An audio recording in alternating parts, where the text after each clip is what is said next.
Today we are going to talk about games you can use in your language classroom, and I am specifically going to share examples for Spanish teachers, but you know, if you're a French teacher or a German teacher or a Latin teacher or an Italian teacher or whatever teacher, whatever language you teach, you can probably repurpose this for your classroom. So let's get right into it.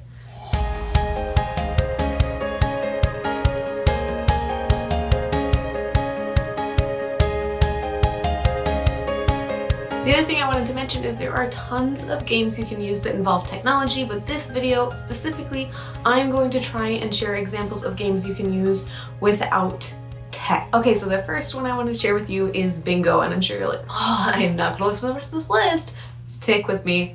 Bingo is great. It's on the list because it's an oldie, but it's a goodie. So bingo you can do with words, you can do with numbers, you can do with phrases, you can do with verbs, all sorts of different things.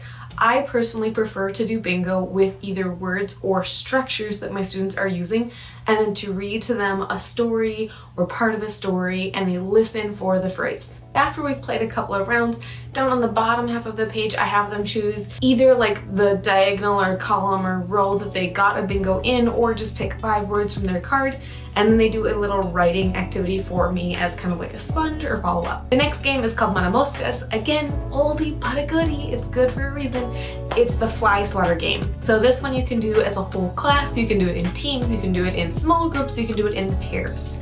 But the gist of the game is students can see words, phrases, or pictures, and you are calling out, reading, or describing something, and they are racing to be the first to, well, swat it, right? That's the fly swatter part of it. My personal favorite way to play is to make sure that each pair of students has a game board, because then every student can be active in the game. I don't want anybody sitting around just like watching or cheering, really, because that gets really loud and annoying for my neighbors. The next one I always just call the ball game, for lack of a better word.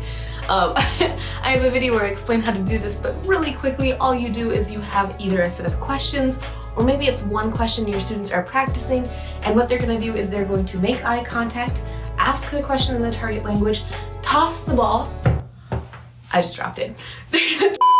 They'll toss the ball to a classmate. That classmate hopefully catches the ball, answers the question, and then repeats the process all the way around the room. I personally have students sit after they have asked the question so that they know, oh, that person has already had a turn, they don't have to go again, that sort of thing. You can do this in so many ways with so many different questions. I like to use it as a getting to know you activity, but you can use it for really anything. The next one is called Write, Draw, Pass, and this one is from a comprehensible classroom. So the way this activity works is students have slips of paper. On the top there's a sentence that you have already filled in for them, or they write a sentence using the vocabulary words or phrases, up to you and how comfortable you are with their output level, because they're going to be seeing this over and over again. So they start with a phrase at the top, the first student looks at the phrase, draws a picture to illustrate it, and then folds that phrase back so now you can just see the picture. Then they're going to pass it to the next student.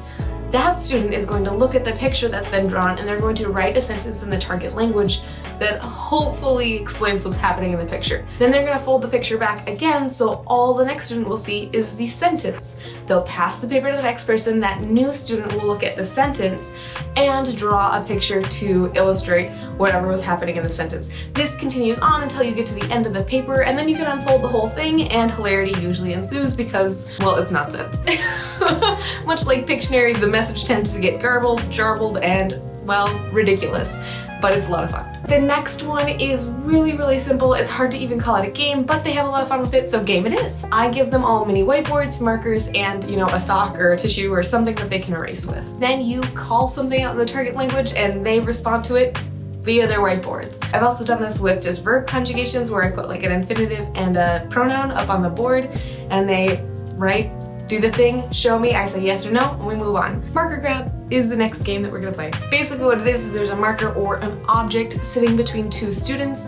You say something. If it is false, they do not touch it. If it is true, they grab it, right? And you can do this with, like, you say a statement, you count uno, dos, tres. On tres, they can grab or leave it, you know, depending on the statement that you have called. Lots and lots of variations of ways that you could play with this, but the basic concept is you are calling a statement that is true or false, and they react to it, whatever that action is. So if it's true, they grab the marker. If it's false, they don't grab the marker. If it's true, they jump to this side.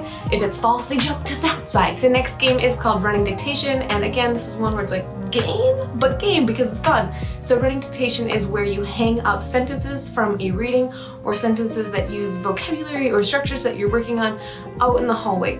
Then you split up your students into pairs or groups of 3. One student's job is to run out into the hallway, read a sentence, memorize the sentence, come back to their partner, and then say the sentence out loud. Dictation, that student is listening and then writing the sentence, and they have to get it perfectly. That's where the tricky part comes in, because sometimes as they're saying the sentence out loud to their partner, they've forgotten and they have to run back out to the hallway, read it again, come back in. They might have to make a few trips back and forth, but it's fine. After they've gotten halfway through the sentences, they'll switch jobs. The person who had been writing is now the runner and the speaker. After they're all done running and writing, I have them split their paper in half and illustrate the sentences for some extra practice. You know this one. We love this one. We all love it anyways. Okay, you know it, you love it. Me lapis. Sometimes people call it safe, sometimes people call it surrender in 6, sometimes people just call it the dice game. I couldn't find my dice to rattle them in front of you, but the pencil grab game. There's a lot of names for this one. Anyways, the point of this game is there is a worksheet for each kid playing and 1 pencil for every group or pair of people playing. Every student will have a worksheet or a piece of paper in front of them. Each group or pair of students who are playing against each other will have 1 pencil and 1 die. The pencil stays in the middle until we get this rolling, okay? They're gonna start by rolling a die, and whoever gets the first 6 is going to grab the pencil and start working furiously on their writing, working as fast as they can. The other person is going to continuously roll the die and look for a 6. When they get a 6, they're gonna snatch that pencil right out of their hands. This is why some people call it seis, right? Or surrender in 6. They're gonna snatch the pencil out of their hands and they're gonna get to work. And the other person's gonna start rolling and hoping for a 6, because as soon as they get it, they're gonna steal the pencil back and home, right? I have a whole video where I explain how to do that and different variations for it. If you want to check those out, I'll link to it in the description below. If you're enjoying this video, make sure you give it a thumbs up so let YouTube know you like it. Thanks! Next up on our list is my all-time favorite, corre in circulos. Basically what you're gonna do is you're gonna put up sheets of paper on your walls, and on the bottom half of the sheet of paper is going to be a prompt or a question of some kind. Not open-ended, it has to have a right or wrong answer. Then, somewhere else around the room, there is going to be the answer to that question on the top half of a different sheet of paper. Then on the bottom half, there's going to be a different question. All of these are going to create a circle or a loop, thus corre in circulos, right? In un círculo grande.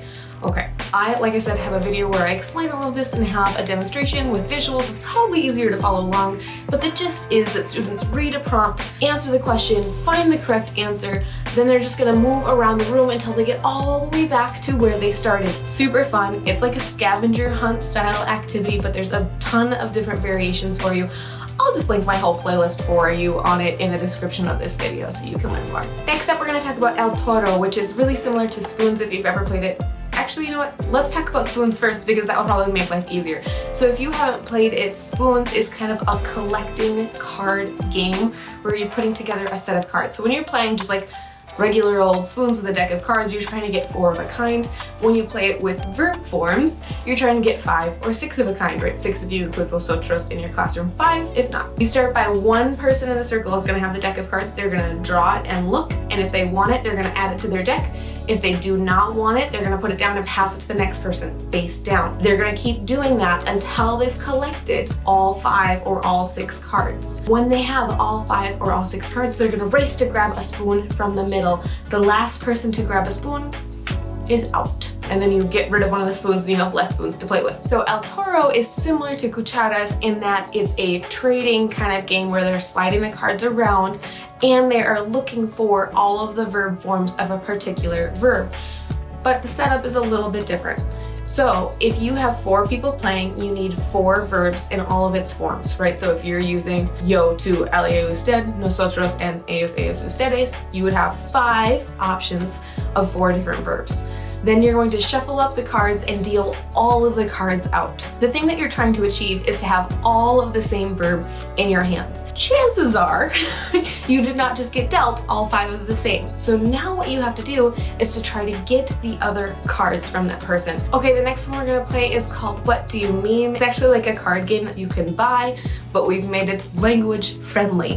And while this one isn't necessarily perfect for reviewing vocabulary or verbs or any sort of like specific lists that you need to cover, it's a really great game to pull out for, like weird schedule days, or maybe testing is happening or an assembly is going on and you still want to do something like languagey, but you don't necessarily want to move forward in your chapter. It's kind of like apples to apples in that there's a situation card in the middle and a bunch of cards in your hand, and each person who is playing is going to pick a card from their hand, put it in the middle, and then one person is going to judge which card is the best, like which submission.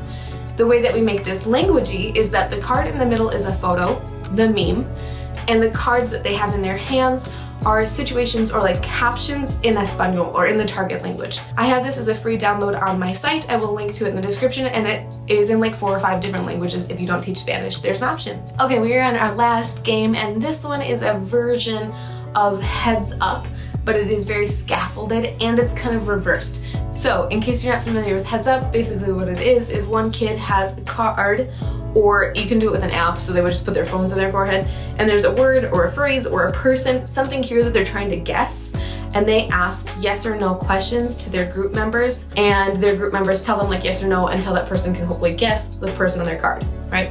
So same concept. However, I did not love for my novices the idea of one person having to do all that output in the target language and then to guess. Like, I thought that would be too stressful for them and really out of bounds. So here's what we did instead. We took our list of vocabulary words and phrases and we wrote descriptions of them together ahead of time in the target language. Then I looked at all of them from all of my classes and I picked the ones that I thought were the best / most comprehensible, made some updates and like error correction things, that kind of stuff, and put them into a Quizlet set. Then my students were in small groups with that Quizlet set, and this is where you can choose. You can print it so it's no tech, or you can just use Quizlet. So one student is going to have the cards in front of them. One side has the clue that we worked together to create, and the other side is the answer. Okay, so the vocab word or phrase with a description in the target language.